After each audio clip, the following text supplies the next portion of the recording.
सबसे पहले gold daily chart. इस टॉप से बॉटम जो सारी चीज़ें थी, चाहे वो फेड मॉनेटरी पॉलिसी ट्रेंड हो या वॉर, ये दोनों चीज़ें एक साथ वापस आ चुकी हैं। स्पेशली लास्ट वीक फ्राइडे के दिन दोनों न्यूज़ें एक साथ आई। फिर से वही चीज़ें, ऑयल टैंकर पे हमला, और अब ये कह रहे हैं कि स्पेस में एटम बम रख रहे हैं। अभी तक ये चीज़ें मूवीज़ में देखी थी, लेकिन रियल लाइफ में ये चीज़ पहली बार होने वाली है। लेकिन ये सारी चीज़ें रियल हैं या काल्पनिक, ये सब चीज़ें साधारण व्यक्तियों को कभी नहीं बताई जाती। लेकिन इस न्यूज़ के बाद से कुछ तो हुआ है, और यूएसए अब चाइना, इंडिया और रसिया, इन तीनों कंट्री पे सैंक्शन लगा रहा है एक साथ, जिसे हम शॉर्ट में ब्रिक्स बोलते हैं। ब्रिक्स में ये तीन कंट्री ही इंपॉर्टेंट हैं। पहले चाइना इंडिया सैंक्शन की न्यूज़ आई थी, और उसके बाद रसिया सैंक्शन की न्यूज़ आई थी। लेकिन इन दोनों न्यूज़ की टाइमिंग के बीच में एफओएमसी मेंबर की कमेंट हॉकिश थी, और एफओएमसी मिनट पीडीएफ जो पिछले हफ्ते आया था, उसमें भी फेड ने वार को इग्नोर किया है। क्लियर बोला है, वार हो या ना हो उन्हें इससे कोई फर्क नहीं पड़ता। लेकिन अगर चाइना इंडिया यानी कि ब्रिक्स और यूएसए आपस में लड़ते रहे, जो पिछले 30 सालों से डिफ्लेशन का ट्रेंड चलता रहा था, वो परमानेंट इन्फ्लेशन में बदल जाएगा। यूएसए की इन्फ्लेशन चाइना इंडिया के सपोर्ट के बिना नहीं खत्म हो सकती। और फ्राइडे की इस नई सैंक्शन लिस्ट के बाद से सेंटीमेंट बदल चुके हैं। वो सारी चीजें, BRICS, de dollarization, dollar collapse, आप कह सकते हैं, ये सारी न्यूज एक साथ आ चुकी हैं और बुलिश मोड में हैं। और इस वजह से आपको फ्राइडे को ब्लू कैंडलस्टिक देखने को मिली। लेकिन अभी भी, जैसे लास्ट गोल्ड वीडियो में बताया था, ये ट्रेंड लाइन ब्रेकआउट होने के बाद रिटेस्ट हो रही है। अभी भी ये trend line chart pattern invalid नहीं हुआ है। अगर एफओएमसी मेंबर हॉकिश रहते हैं, और ये वार न्यूज़ केवल प्रोपेगेंडा है, क्योंकि अंत में इन दोनों देशों का ही नुकसान होगा, तो ट्रेंड लाइन रिटेस्ट के बाद केवल एक ही स्टेप बचता है, नया लोअर लो। और ये हॉरिजॉन्टल रेजिस्टेंस लेवल 2060 के पास में, ये आपका last big horizontal resistance level है। जब तक प्राइस इस लेवल के नीचे है, तब तक गोल्ड बेरिश है। और इस टॉप से बॉटम तक प्राइस 50% ट्रेसमेंट भी कंप्लीट कर चुका है। इसलिए ये एंटायर एरिया जो $30 की रेंज है, ये आपका रेजिस्टेंस जोन है, जिसे आप सेल जोन भी कह सकते हैं। अगर ये 2060 लेवल ब्रेकआउट होता है, तब आप कह सकते हैं टेक्निकली गोल्ड बुलिश है। और इस लेवल के ब्रेकआउट होने के बाद आप उम्मीद कर सकते हैं कि गोल्ड $3000 जाएगा। लेकिन उससे पहले अगर आप बाइडन और फेड दोनों की पॉलिसी को कंपेयर करें, जब तक फेड अपने मुंह से ये चीज़ नहीं बोल देते कि हम बाइडन पॉलिसी से परेशान हैं, हम कुछ भी करें, लेकिन उनकी पॉलिसी कभी इन्फ्लेशन को कंट्रोल नहीं करेगी और चीज़ें उनके हाथ से आउट ऑफ कंट्रोल है। यानी कि ये कहें, जब तक फेड पैनिक नहीं हो जाता बाइडन को लेके, गोल्ड बेरिश है।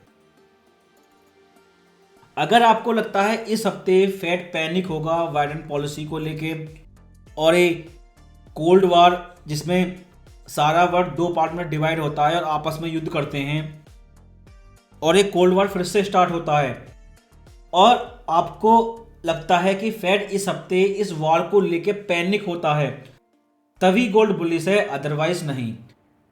लेकिन जब तक फेड पैनिक नहीं होगा, गोल्ड बेरिश ही रहेगा। जैसे आपने पास्ट में देखा, एक्सपेक्टेशन नंबर से ज़्यादा सीपीआई नंबर आने की वजह से फेड हॉकिश हुए और गोल्ड नीचे आया। लेकिन वो एक चीज़ हमेशा कहते हैं, सीपीआई उनके लिए इम्पोर्टेंट नहीं है, उसे नॉइस बता के इग्नोर कर देते हैं। लेकिन उनके लिए मोस्ट इम्पोर्टेंट पीसीई होती है, जो इस हफ्ते आएगी। ये क्वार्टरली वेस्ट, ईयरली वेस्ट और मंथली वेस्ट पे आएगी। और क्वार्टरली वेस्ट पे पीसीई, क्योंकि ये नंबर कई रूप में आता है, इनके 2% ऑफिशियल टारगेट से नीचे है। अगर ये नंबर और ज़्यादा कम आता है इस हफ्ते तो इन लोगों की टोन बदलेगी और गोल्ड के लिए इंट्राडे बुलिश साइन हो सकता है। लेकिन प्रॉब्लम यह है, आप इस पुरानी इन्फ्लेशन नंबर पे फोकस करेंगे या नई वॉर न्यूज जो फ्राइडे को आई है इसकी वजह से फ्यूचर में जो इन्फ्लेशन आएगी उस पर फोकस करेंगे? क्योंकि आपने देखा सीपीआई नीचे आ रही थी, लेकिन इनके वॉर की वजह से जो लास्ट ईयर आपने देखा इजराइल वॉर, सीपीआई अचानक रुक गई और इस समय साइडवे है। ठीक इसी तरह ये युद्ध फ्यूचर में भी इन्फ्लेशन क्रिएट करेगा। इसलिए इस हफ्ते की पीसी हमेशा की तरह इंपॉर्टेंट है, लेकिन वॉर न्यूज की वजह से पीसीई से ज़्यादा इस हफ्ते जीडीपी नंबर होगा। क्योंकि पीसीई नंबर कम आए या ज़्यादा, लेकिन ये वॉर न्यूज फ्यूचर में तो इन्फ्लेशन क्रिएट करेगी और जीडीपी ही आपकी एक इस हफ्ते की बड़ी न्यूज हो सकती है प्राइस एक्शन के लिए। इस हफ्ते फ्राइडे को और भी इंपॉर्टेंट न्यूज आएंगी, कंज्यूमर सेंटीमेंट, क्योंकि स्टॉक मार्केट इस समय ऑल टाइम हाई पे है, इसलिए कंज्यूमर सेंटीमेंट तो बढ़कर ही आएंगे। और इन्फ्लेशन एक्सपेक्टेशन, अब फ्राइडे की वॉर न्यूज से फ्यूचर इन्फ्लेशन पे फोकस करेंगे या पुराने इन्फ्लेशन एक्सपेक्टेशन पे फोकस करेंगे? लेकिन फेड दोनों चीज ही टारगेट करते हैं। पुराने इन्फ्लेशन नंबर जैसे पीसीई जो इस हफ्ते आएगा और फ्यूचर इन्फ्लेशन जो इन्फ्लेशन एक्सपेक्टेशन नंबर के द्वारा शो होती है। क्योंकि अगर ये चाइना, इंडिया, इन दो कंट्री पे रशिया के नाम पे बैन लगाएंगे तो बदले में ये कंट्रियां भी कुछ ना कुछ करेंगी। और इस चीज़ का अंत देखें तो ये होगा, एक दिन ऐसा आएगा या तो ये यूट्यूब बैन करें चाइना की तरह या फिर आईफोन बैन करें। अगर इंडिया ने आईफोन ही बैन कर दिया तो किस देश को आईफोन बेचेंगे? इतनी बड़ी पॉपुलेशन कहाँ से लेकर आएंगे? जैसा उस समय हुआ था, फ्राइडे का दिन था और गोल्ड ने 2060 टेस्ट किया, लगभग सेम टू सेम ऐसा ही लग रहा है इस समय। फ्राइडे का दिन और सारी न्यूज एक साथ गोल्ड के लिए बुलिश आती हैं और बाद में एफओएमसी मेमोरी कमेंट पे प्राइस नया लो बनाता है। इसलिए वार कितना ही बढ़े, लेकिन जब तक फेड पैनिक नहीं होता ये गोल्ड के लिए बुलिश नहीं है। ये चीज उन्होंने 60 मिनट इंटरव्यू में क्लियर बोली थी। इसलिए इंटरडे H4 टाइम फ्रेम पर 2060 आपका लास्ट हॉरिजॉन्टल रेजिस्टेंस है, स्ट्रॉन्ग रेजिस्टेंस है। लेकिन उससे ज़्यादा इंपॉर्टेंट ये है टॉप टू बॉटम ये सारा ट्रेंड 50% करेक्शन कर चुका है। इसलिए पहला नियरेस्ट रेजिस्टेंस 2036, लास्ट 2060 और पहला सपोर्ट आपका 2014 है।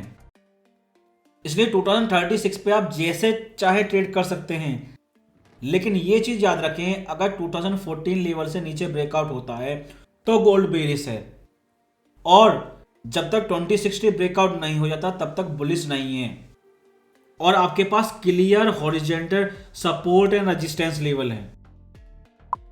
अगर वीकली चार्ट आप देखें तो इस चार्ट पर एक 2009 स्ट्रॉन्ग हॉरिजॉन्टल सपोर्ट लेवल है।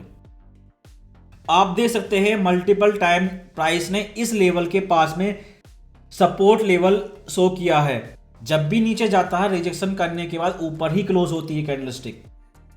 अगर फेड पैनिक नहीं होते तो वीकली कैंडल इसके नीचे क्लोज हो जाएगी और ऐसा होता है तो 2009 के बाद केवल एक ही सपोर्ट है 1940, उससे पहले नहीं है। और अपसाइड रेजिस्टेंस की बात करें तो 2009 के ऊपर बायर्स इस तरह से ट्रेड करेंगे कि गोल्ड का अगला टारगेट $3000 है। इसलिए आपके पास 3 horizontal support and resistance level हैं, लेकिन ट्रेड 2009 लेवल के बेस पे करें। लास्ट में आपका मंथली चार्ट, ये इस महीने की लास्ट वीकली कैंडलस्टिक है और आपको ये फोकस करना है कि अगले महीने गोल्ड ऊपर जाएगा या नीचे। और गोल्ड को और चीज़ से कंपेयर करें क्योंकि इस समय ट्रेडर गोल्ड बाय नहीं कर रहे। अगर जीएलडी से देखें तो 2020 से वॉल्यूम कलेप्स हो रहा है इस तरह से नीचे की तरफ, लेकिन गोल्ड अभी भी साइडवे है। वो एक माइनिंग स्टॉक खरीद रहे हैं जो अप्रैल 2022 से नीचे आ रहा है, कलेप्स हो रहा है, लेकिन गोल्ड अभी भी साइडवे है। अब या तो वो सारी चीजें गलत हैं या फिर गोल्ड रॉन्ग प्राइस पे ट्रेड कर रहा है। जैसे वैन बर्नेकी ने कहा था सॉफ्ट लैंडिंग होगी, लेकिन बाद में सॉफ्ट लैंडिंग की बजाय हार्ड लैंडिंग हुई और तब से किसी को भी फेड पे यकीन नहीं है, इसलिए वो अंधे होकर गोल्ड बाय करते हैं $2000 के पास में। ये चीज़ ना तो टेक्निकल है ना फंडामेंटल है, बस प्योर स्पेकुलेशन है, क्योंकि सेंट्रल बैंक पे इन्हें विश्वास नहीं है। जैसे आपको वीकली चार्ट पे समझाया, 2009 आपका मोस्ट इंपॉर्टेंट सपोर्ट लेवल है। H4 चार्ट पर आपका 2014 मोस्ट इंपॉर्टेंट सपोर्ट लेवल है। अगर प्राइस इससे नीचे जाता है और मान लीजिए बहुत ज़्यादा बेरिश 1900 लेवल तक भी जाता है, तब भी इन लोगों पे कोई फर्क नहीं पड़ता। ये माइनिंग स्टॉक डबल क्वांटिटी में बाय करेंगे, क्योंकि उन्हें ये विश्वास है वैन बर्नेकी की तरह सॉफ्ट लैंडिंग नहीं होगी और 2000 लेवल के पास में गोल्ड की जगह वो माइनिंग स्टॉक बाय कर रहे हैं। और उन स्टॉक के वर्क करने के लिए इस ट्रिपल टॉप को ब्रेकआउट करना ही होगा। अगर ट्रिपल टॉप अगले महीने भी ब्रेकआउट नहीं होता तो माइनिंग स्टॉक और ज़्यादा कलेप्स होंगे। इसलिए इंट्राडे ट्रेडर के लिए H4 चार्ट पर आप केवल इन 3 लेवल पे फोकस करें, 2060, 2036 और लास्ट में 2014। लेकिन बुलिश या बेरिश ट्रेंड इन 2 लेवल के ब्रेकआउट पर ही डिपेंड करेगा।